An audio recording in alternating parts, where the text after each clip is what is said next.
Buying a new house can be one of the most exciting times of your life. It can also prove to be one of the toughest, most stressful, and overwhelming processes that you've ever been a part of, and one that seems to never end. So, my goal in this video is to break down the home buying process in 12 easy steps. So the next time that you go buy a house, you are educated and ready to go and feel comfortable moving through the process. So step number one when you're going to buy a house is to assemble your home buying team. So it's no secret that there's a ton of different people involved in a real estate transaction, both on the sell side and the buy side, everyone from lenders to title companies to home inspectors. There's a lot of different people that all need to be on the same page in order for this deal to close. And two of the most important people you need to contact first when you're preparing to buy a house is number one, a local real estate agent, and then number two, a great lender. So a local real estate agent obviously is going to be the one that is showing you homes, helping you write an offer, and getting you from contract to close, and ultimately getting you your keys to your new home. So it's important to pick a real estate agent, one that you're comfortable with and that you know, or maybe that somebody in your family or a friend has used before and they come recommended. And be sure that you're using a real estate agent that understands and knows the local community where you're looking to buy a house. All right, they'll be able to give you local market stats and maybe insight that an agent that's unfamiliar with that area may not be willing or able to do. So number one is hire a great real estate agent. Number two is to get in contact with a great lender. So unless you're paying cash for this house, you're going to be getting a mortgage for your new home. And you need to find a bank or a local lender that is going to be giving you money outside of your down payment in order to pay for this house. So again, make sure that you're choosing a lender that you're comfortable with. You're going to be purchasing one of the biggest assets probably that you'll purchase in your life. And so it's important that the person helping you do that is somebody that you're comfortable with, they communicate well, and they're able to explain the process thoroughly so you're comfortable as you move forward with the transaction. So that's step number one is hire and assemble your home buying team. And that includes a real estate agent and a great lender. All right, step number two, you got your home buying team set, your real estate agent, your great lender. The next step is to go to that lender and you're going to be getting pre-approved for your loan. So this is the first step in the loan approval process. And this is by no means a guarantee that you're getting approved for a loan, but it's a good indication of how much you can afford when you're going to buy a house. Okay, so pre-approval is going to consist of a lender looking into your finances. They're going to look at your debt, your income, your assets, your recent credit history, and they're going to determine how much money they're willing to lend you. Why is this important? So when you're going to buy a house, this is going to basically give you an idea of how much house you can afford. Now, you're going to need to account for things like monthly expenses, grocery bills, daycare bills, those type of things that a lender won't necessarily wrap into predicting how much you can afford and your monthly payment. But this lender's pre-approval will give you an idea of the price range of home that you should be looking at as you go through with the process. So step number two is to get pre-approved. And again, make sure you're using a lender that is able to provide a loan program that best fits your situation. Maybe you're a conventional buyer, you're getting a conventional loan. Maybe you don't have a whole lot of money to put towards a down payment. You need an FHA loan, which require less down payment. Or maybe you're a veteran and you're looking for a VA loan, which sometimes are 0% down. Just make sure that one, you understand your options and that this lender is able to provide you with the best home buying program possible that fits your needs as you move forward. All right, step number three. So you've got your home buying team, you got your great real estate agent, you got your great lender, you've been pre-approved, you have this pre-approval letter which tells you basically the loan amount that you're able to secure from this lender as well as the purchase price you should be focusing on when you're going to look at homes. The next step, step number three, is to sit down with your real estate agent and go through what I call the buyer questionnaire. So it's important for a real estate agent to get an idea of what's most important to you as you go out and look at homes. Okay, so this is obviously going to contain anything from how many beds, how many baths, what's the location, are you looking to stay within a specific school district, do you want a big yard, do you want a lot of land where your new house is going to be, do you need to sell your current home before you can buy your next home? So all these different factors that are going to go into your home buying search, your real estate agent should sit down with you and get an idea of what those things are. Okay, so once that home buyer questionnaire is filled out, your real estate agent can come up with the best plan to secure the best home for you from there. Step number 4 now is to start your online search. So all that information that your real estate agent has gathered from the buyer questionnaire, they're going to populate and put into an online search. And what this is going to do is it's going to pull directly from the MLS. So any new listing that hits the real estate market, that meets your criteria, you're going to get notified about, and either a text message or an email is going to get sent to you every single day with new listings that have hit the market. This is going to allow you to not miss a single thing. So a lot of those bigger websites like Zillow or realtor.com, they pull from the MLS as well.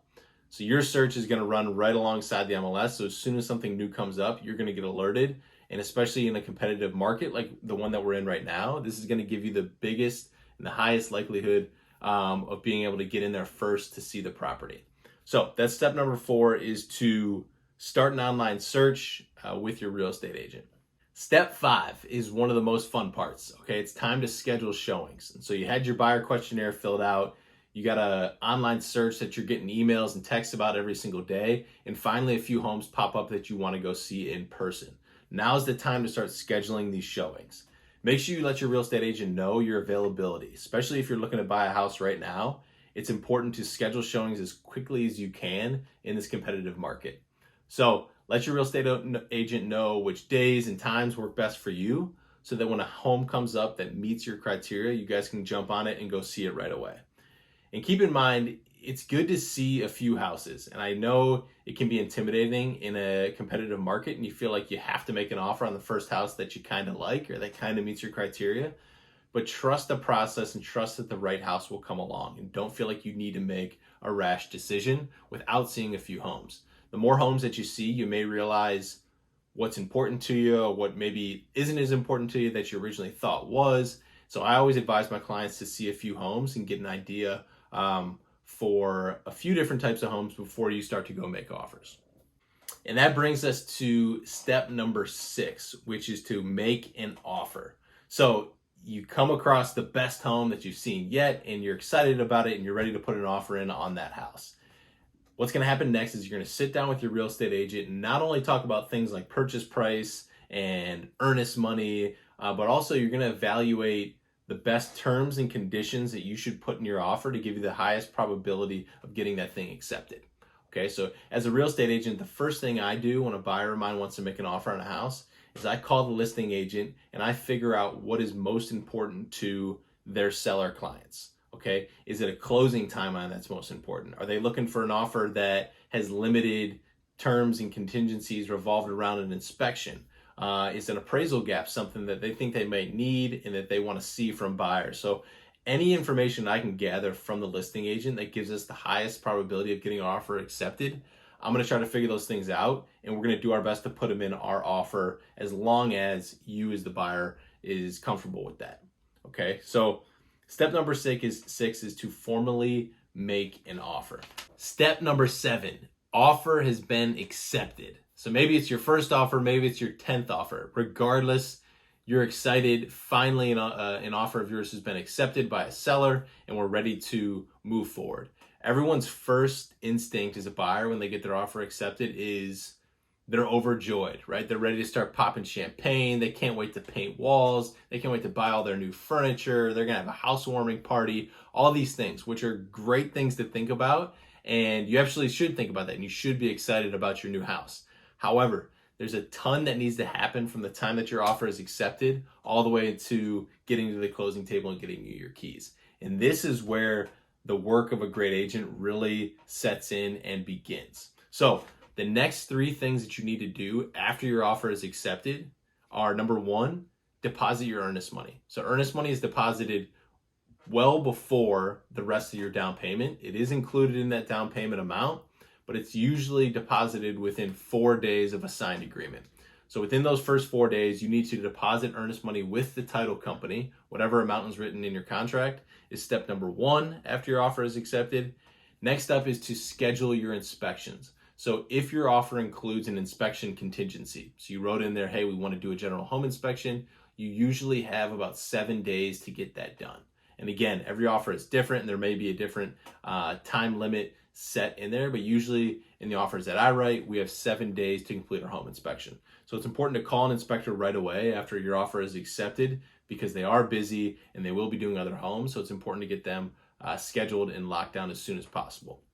And then next, after your offer is accepted, it's important to start your formal loan application.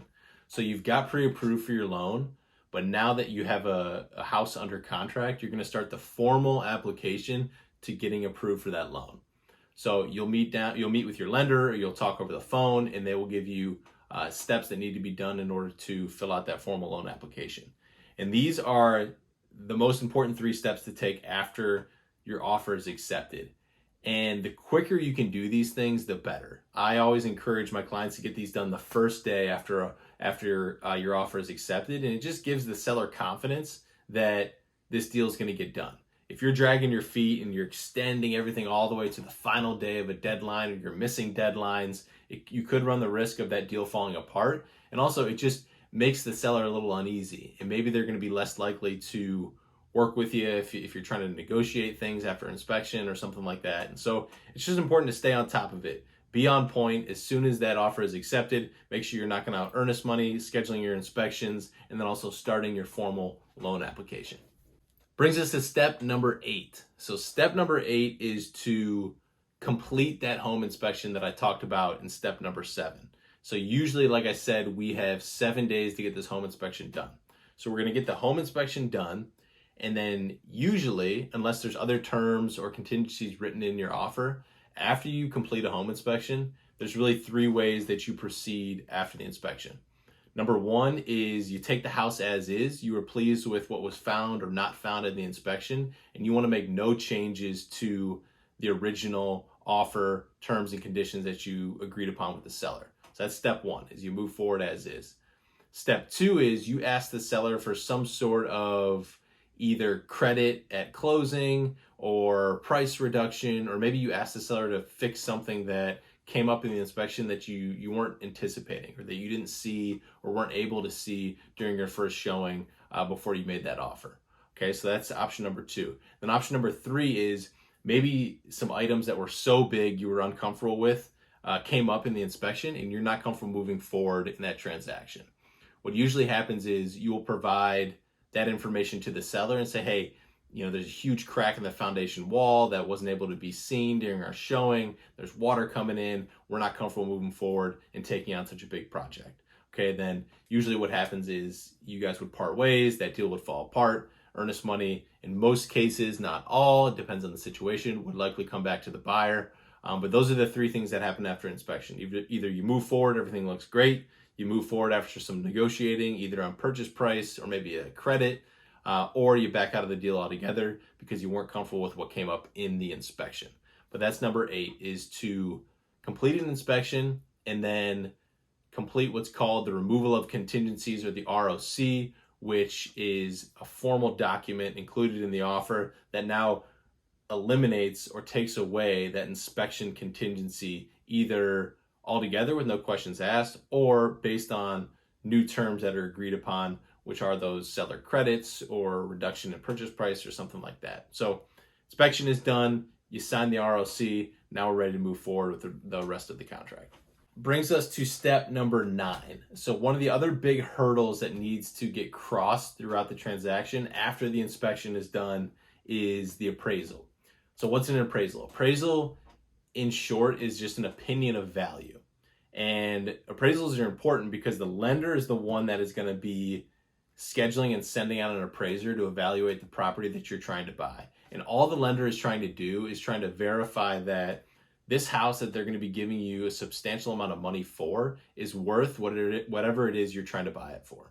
So an appraiser is going to come out, quickly look through the property, and then also compare it to recent sales in the neighborhood to determine if whatever price you're under contract for is a fair price that the lender is comfortable lending on. In the event that the appraised value of that house comes back lower than the purchase price you're under contract for, a couple things can happen. You as the buyer can bridge that gap, or you can pay what's called an appraisal gap. So you can agree upon in your original offer and say, hey, in the event that the appraised value of this house comes back lower than the purchase price we're under contract for, I will pay either the full gap or an agreed upon number in order to bridge that gap. Is one option. Or the other option is the seller can reduce the purchase price down closer to whatever the appraised value is, or maybe the deal falls apart altogether because the appraisal came in low. So an appraisal is a big hurdle to cross, like I said, throughout the transaction. And that's step number 9, is your lender ordering and scheduling an appraiser to come out to the house and evaluate the property. All right, we're almost to the finish line. Step number 10 is to receive formal loan commitment. So you originally got your pre-approval letter from your lender. You filled out your formal loan application soon after your offer was accepted. And now during all this time when you're doing your inspection and the appraisal was happening, your loan was going through what's called underwriting. It's basically the system that your lender has to send your info and your loan through to make sure that you're a qualified buyer and they're able to complete this entire loan. So this will usually happen within a week or two of closing. You'll get a message from your lender saying that, hey, you're formally approved for the loan. We're going to give you this money once everyone else is ready to close this contract. And oftentimes you'll hear this called getting the clear to close. So your lender will say, hey, we're cleared to close. We're ready to move forward. You are officially approved for your loan. And that is step number 10. Step number 11 in the home buying process is reviewing and signing your closing documents and then wiring your money. So as soon as the title company gets word from your lender that we're clear to close on this transaction, they will reach out and schedule signing. And what signing is you will meet with a notary who can meet you at your house, at your office, pretty much anywhere that you need to sign these documents. A notary will come and meet you, and you will sign everything from title documents to transferring deed documents. And one of the most important documents that you need to read and review carefully is your closing disclosure, which is going to outline line by line how much money you're going to be wiring to the title company. So this will be your down payment, your title fees, your closing costs. All these different things will be wrapped up into one number, and that is how much you need to wire to the title company. So all these will be reviewed with the notary. They'll be sent to you prior to meeting with the notary, and then they'll be officially signed in person with that notary. Once all your documents are reviewed and signed, you are going to be wiring your money to the title company. Now, it's important to note that the title company is the only person, at least here in Ohio, that you should be sending money to throughout the transaction. So the title company will send you not only the wire amount, but wiring instructions of where to wire the money, how to do that process. So it's important that you are not sending money to your real estate agent or to their brokerage or getting instructions from them, but all this should come right from the title company, and you should be sending your money directly to the title company. After the title company has signed documents from both the buyer and the seller, and they receive not only the buyer's wire, but also the remaining balance from the lender, they're going to wire money as well to the title company, then the deal will be officially considered closed, and you'll get an email, or your agent will get an email from the title company saying, congratulations, we're officially closed and we'll be funding shortly. So that means that all the documents are signed, the deed is being recorded with the county, so you'll officially be the new owner on this house, and then also the seller will be getting their proceeds from that deal as well. Which leads us to the 12th and final step of buying a house, which is you getting your keys. So all these things have happened. Usually this takes place over a 30-day window. All these things have happened. We got that final email from the title company saying that we're officially closed on the house, and you as the buyer will meet your real estate agent over at the house. The agent will give you the code to the lockbox and hand you the keys to your new home, and you can finally walk in, move in, and congratulations, you are now a new homeowner.